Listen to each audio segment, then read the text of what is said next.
My name's Roger Coghill. I'm a biologist, and I want to talk to you about the recipes I've compiled for people who've suffered serious trauma or loss. And I've made up 5 recipes which I think will help those people who have suffered in that way. They often take an awful long time to recover, and some, of course, never really get over it altogether.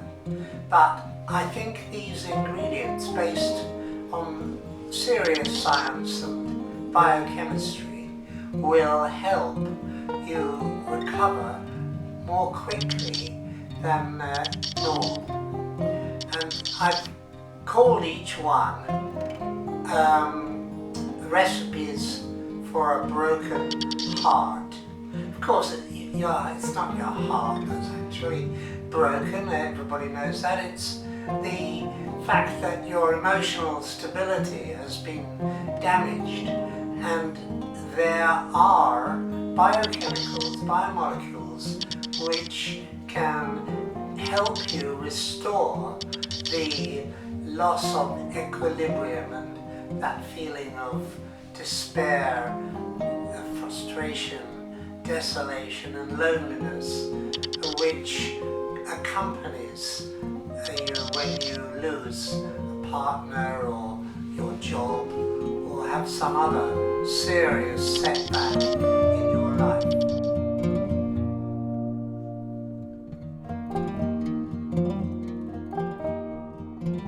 Depression is the worst symptom of losing a family member or having a trauma of any kind. We all have periods of depression in our life, but when it lasts for longer than a few months, then you can call it clinical depression. And the conventional treatment is drug therapy. But remembering those words of here, the father of medicine, Hippocrates, who said, "Let your food be your medicine, and your medicine your food." I want to devote this recipe to the natural way, a natural way of dealing with depression through the use of food. But before I talk about the benefits of St. John's wort, which is also called Hypericum perforatum, I want to tell you the story about a friend of mine who lost her husband a few years back. And I noticed that in her diet, the things she liked most included bananas, liver, tuna, sardines, and similar things, and they all had one thing in common. These are all ingredients which are high in vitamin B3 called niacin. And it's about niacin that I'd like to spend a few moments, because niacin is not only well recognized to be able to reduce the bad cholesterol in our arteries and veins, but it's also clearly beneficial in cases of depression. And I do think that people will naturally, without realizing why, choose those foods which are beneficial to them if they're given the chance. Whereas people on drug therapy for depression, and that includes using drugs like Prozac and Valium and Librium, which are known to have very bad side effects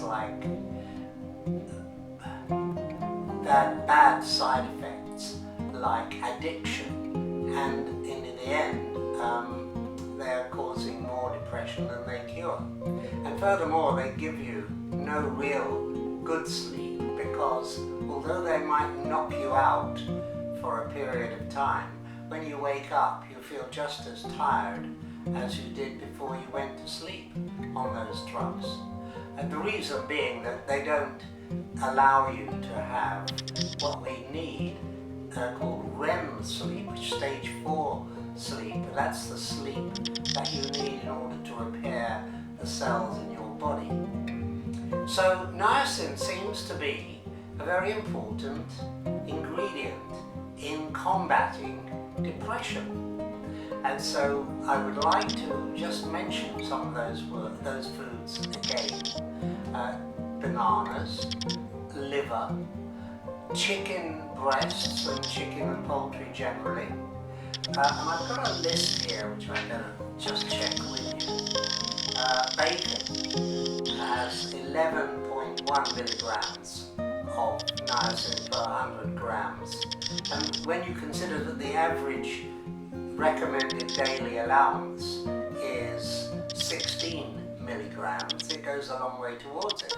But what's curious is that coffee, 1 cup of coffee a day, in the morning best of all, has as many as 39 milligrams of niacin in it. So I would suggest that you incorporate 1 cup of coffee at least into your daily routine.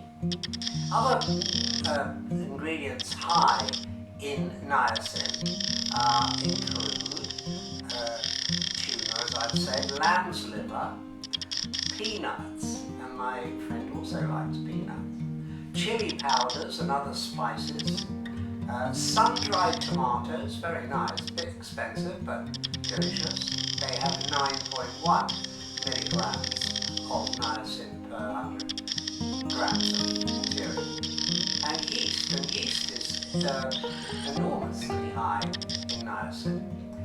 Others with high niacin levels include bananas and some other fresh fruits like asparagus. Anyway, that's enough about niacin, because what I really want to talk about today is St. John's wort, and I'm sure that if you go on YouTube you'll find an awful lot about it. In fact, I was quite interested to see that if you do visit YouTube and look at the videos there, you'll find that the videos about depression and depressive illness have views in the millions. And when I looked at the few videos on niacin, they were only in the thousands. So I don't think so many people realise just how important niacin can be for treatment of depressive illness. Anyway, there are also lots and lots of videos about St. John's wort, so I won't bore you with repeating them. You just go and have a look there. But the thing is that you should try to get the natural version of it. So it's a good idea to grow a bush of St. John's wort in your garden. It'll give you a very nice, pleasant yellow flower in June, when St. John's Saint's Day is, and that's why it's called what it is. And also you can pick the flowers, dry them and use them in your diet.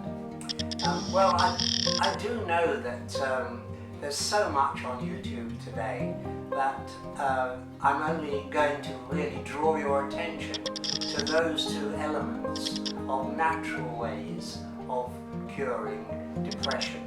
And I'm not going to go into the fierce arguments about Prozac and the other drug-related therapies in major use today, except to say that the natural medicines, of course, don't have any patents on them, and therefore the companies offering drugs won't make any money out of it. And that may be one reason why natural medicines are not in such general use as the drug-related ones.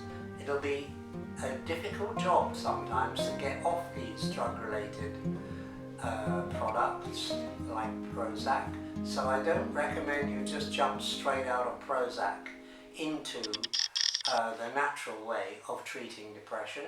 And I would further add in conclusion that I'm a biologist, I'm not a doctor, and I'm not a health therapist, I'm not a natural product manufacturer or trained in any way in the use of natural medicines, but my own expertise lies simply in biology and with a little knowledge of biochemistry on top. Well, thanks for listening, and now we'll move on to the next recipe, which will concern the another symptom of depression. Another symptom of losing an important person in your life, which is the problems associated with insomnia and how to treat them. Thank you.